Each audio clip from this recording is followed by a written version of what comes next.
Because you don't need me, and you don't need a harebrained psychic, and you don't need a harebrained priest, and you don't need a harebrained rabbi, you don't need anybody but yourselves. You say, well, I don't know what to do. The hell you don't. Inside of yourself, the universe exists. Pay attention to the inside of yourself. Forget every outside source. Now, if you need an accountant, and maybe the inside will lead you to the proper accountant. Maybe if you need a medical physician, the inside will lead you to the right medical physician. Apart from that, forget it. The best I can do is be a signpost to say, don't listen to me, listen to what's inside of you. Because no matter what I say or anybody else will tell you, there is a part that is colored by my personal consciousness. And so anybody that advises you through their personal consciousness mental filter, as well-meaning as they might be. Spiritual ESP, yes, there is spiritual SP, but the spiritual ESP is between your conscious mind and the universal part of your mind. That's the flow. If you keep it self-contained, you are the universe expressed in human form, body, and shape. I can't add one thing to you, nor can anybody add one thing to you. You already are fully equipped. Get into that mode of thinking. The moment that you do, you then begin to tap into that higher state of consciousness inside of you, and you put away, as the Bible says, childish things, running to this person and that person as if they have some magical gift.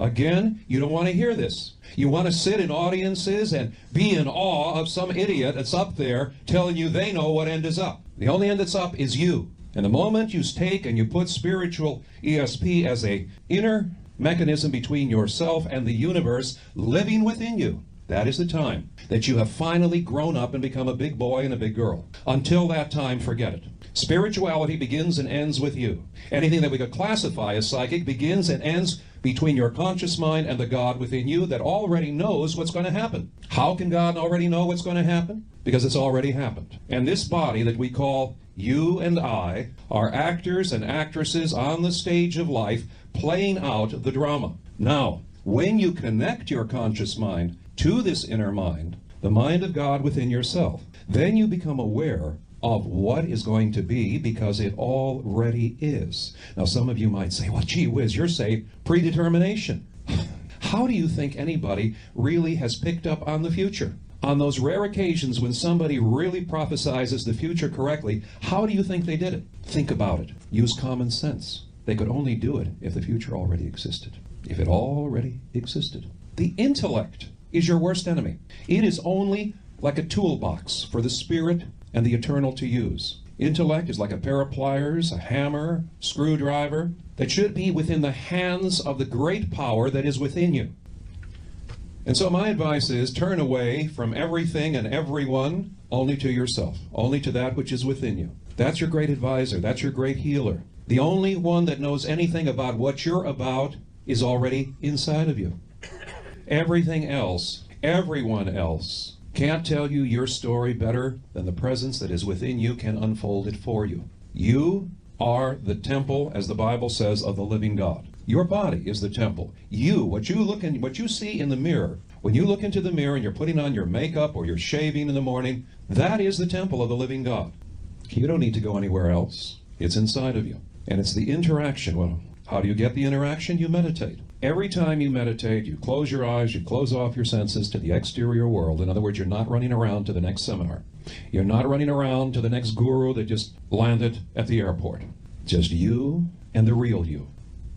Just you and the real you. And so you close off your mind to the outside distractions. You close off your senses to outer sense impressions. You go into yourself. And then the mind that is within you, eventually the God-conscious mind, or the mind of the infinite, or pure light, Christ mind, Buddha mind, Krishna mind, whatever you choose to call it, has an opportunity to surface. And when it surfaces, it doesn't mean that it's going to tell you right then and there what you should do with your life. It will give you a sense of peace. It will give you possibly a sense of illumination as to know that there is something more than the physical life. But it will also put into your subconscious mind, just beneath the surface part of your mind, intuitive direction, spiritual ESP, so that when you meet somebody, you'll know whether to embrace them or to walk away. Whether that's in love, whether that's in choosing a physician for your health, whether it's a person you might go into business with, whatever it might be, You'll either know to embrace them or to walk away. You'll know whether they are on the same page as yourself or somewhere else.